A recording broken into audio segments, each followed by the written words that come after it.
नमस्कार मित्रों, मैं इंदर कुकड़ और आप देख रहे हैं MW न्यूज़ मुखर वक्ता। जैसा कि आप जानते हैं कि हम आपको अनेक गौशालाओं के अध्यक्षों से, प्रतिनिधियों से, कमेटी मेंबरों से रूबरू करवाते हैं और ऐसी ऐसी शख्सियत से रूबरू करवाते हैं जिन्होंने अपने जीवन के अंदर समाज को एक अलग दिशा देने का प्रयास किया हो और वो कहीं ना कहीं सफल भी हुए हों। उसी कड़ी में आज मैं पहुंचा हूं हरियाणा के गांव बचेर में। सिरसे का ज़िला लगता है और यहाँ पर बहुत ही शानदार गौशाला है, श्री कृष्ण आदर्श गौशाला बचेर।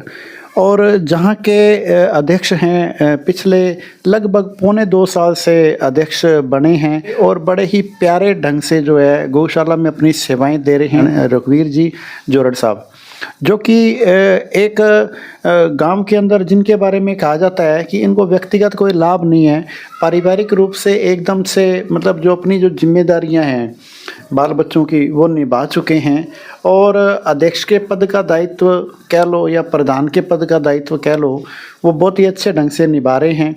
गाँव वालों को पिछले 2 साल पहले जैसे लगा कि मतलब रघुवीर जी जोरड़ साहब सेवाएं दे रहे हैं, उनको अगर अध्यक्ष बनाते हैं तो कहीं ना कहीं गौशाला में विकास की दर बढ़ेगी। इनसे वार्ता करेंगे जोरड़ साहब से, उनसे जानेंगे कि किस तरह ये अपनी जो है सेवाएं गौशाला में दे रहे हैं। तो जोरड़ साहब, सबसे पहले आपका चैनल में बहुत बहुत स्वागत है। आपके चैनल के सभी श्रोताओं को और आपको सभी को बधाई। आप हमारे गांव में आए हो, आने पर आपका हार्दिक स्वागत है। बहुत बहुत धन्यवाद है। तो जोरड़ साहब, बात करें आपकी ये जो गौशाला है, अपनी श्री कृष्ण आदर्श गौशाला है बचेर गांव की, तो इस गौशाला में वर्तमान में क्या कुछ बना हुआ है? भवन की बात करें, गेट की बात करें, अंदर कमरों की बात करें, तो क्या कुछ बना हुआ है? गौशाला के अंदर 2009 में बनी हमारी गौशाला। उस टाइम हमारे प्रधान थे चौधरी अमरचंद जी ठेकेदार। उन्होंने बड़ी मेहनत और लगन से पूरी मान लो पशुओं के रहने के लिए शेड है, तूड़ी के लिए शेड है, सारा सिस्टम उन्होंने किया। अब इसके प्रांगण और मान लो प्रांगण और पार्क पूर्व के लिए अब हमारा जारी है, हम बना रहे हैं। और गौशाला के अंदर सारी व्यवस्था है पूरी खूब बढ़िया एकदम। तो ये लगभग गौशाला जो है वो कितने क्षेत्रफल में फैली हुई है? पर ये 3.5 एकड़ में है जी। 3.5 एकड़ में। तो इसमें बात करें, ये लगभग पशुओं की संख्या लगभग कितनी है? 300 के लगभग है। 300 के लगभग। तो 300 के लगभग पशु हैं। इसमें नर कितने हैं, मादा कितने हैं, बच्चे कितने हैं, उसकी बात करें तो कितने कितने हैं? नर इसके अंदर है जी 105। ठीक है। और माल बाकी की मादा है, कोई बछड़ियाँ हैं, गायें हैं, वो बाकी की मादा है। तो अब बात करें कि अपनी जो ये जो जैसे गौशाला है, जैसे 3 एकड़ में भी फैली हुई है, बहुत ही शानदार तरीके से बनी हुई है। अब 2009 में शुरू हुई, आप पिछले 1.25 साल से आपको जैसे अध्यक्ष बनाया, क्या विशेष रूप से कारण रहा आपका भी अध्यक्ष बनाना के जनता को, मतलब जो गौ भक्तों को आपके ऊपर विश्वास था उस वजह से बनाया, या आपके एक मन में एक प्रेरणा थी कि गौशाला में सेवा दे रहे हैं तो भाई अपने को मौका मिले? नहीं, पहले हमारे भाई साहब थे ना, वो उम्र दराज हो गए। ठीक है। और कुछ उनकी तबीयत ठीक नहीं रहने लगी, तो गांव वाले इकट्ठे होके मेरे को बुलाया। उन्होंने बोला भी आप इसको गौशाला को संभालो। मेरी रुचि थी, इसलिए मैंने कहा कोई बात नहीं, ठीक है, मैं जो काम आप मेरे जुम्मे लगा रहा हो वो मेरे पूरे ध्यान देख कर मैं करूँगा, इसको मैं पूरी रुचि से कर रहा हूँ।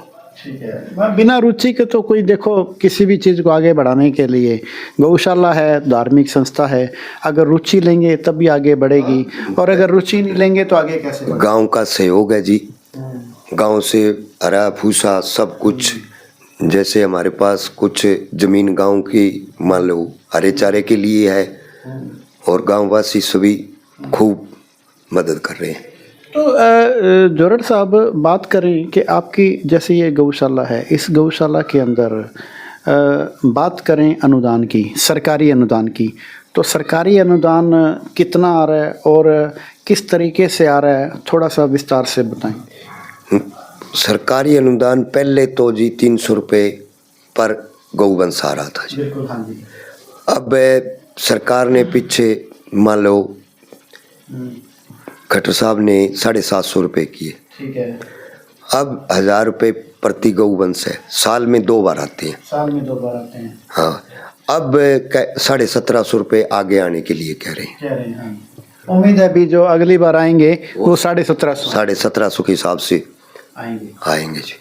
बात करें जोरड़ साहब, लोगों के गौ भक्तों के जो सहयोग आपको आता है, वो एक होता है कि किसी ने 10-20 रुपये, कोई 50 रुपये यूँ चढ़ा दिए, एक दान पुण्य कर दिया, वो एक अलग बात है। लेकिन किसी ने कोई विशेष सहयोग किया हो, उनके बारे में थोड़ा बताएं जी। मतलब जैसे कोई सरकारी नौकरी में कोई बच्चा लग गया, उसने अपनी सैलरी दे दी, या मतलब इस तरह से कितना का सहयोग रहता है? सरकारी सैलरी अभी तक किसी ने नहीं दिया। थोड़ा बहुत जैसे कोई सरकारी लग गया, कोई 5100 दे गया, कोई 11,000 दे दिए, किसी ने 10 दे दिए, किसी ने 5 दे दिए, कोई 2000 रुपये दिए। सरकारी कर्मचारियों का सहयोग ज़्यादा नहीं है। गांव के हर एक आदमी का पूरा सहयोग है। जैसे शादी में हुआ तो बढ़ चढ़ कर गौओं को दान देने की कोशिश करते हैं। गौशाला में काफी दान देने का, मतलब गांव वालों का खूब रुझान है। हाँ, खूब बढ़िया रुझान है।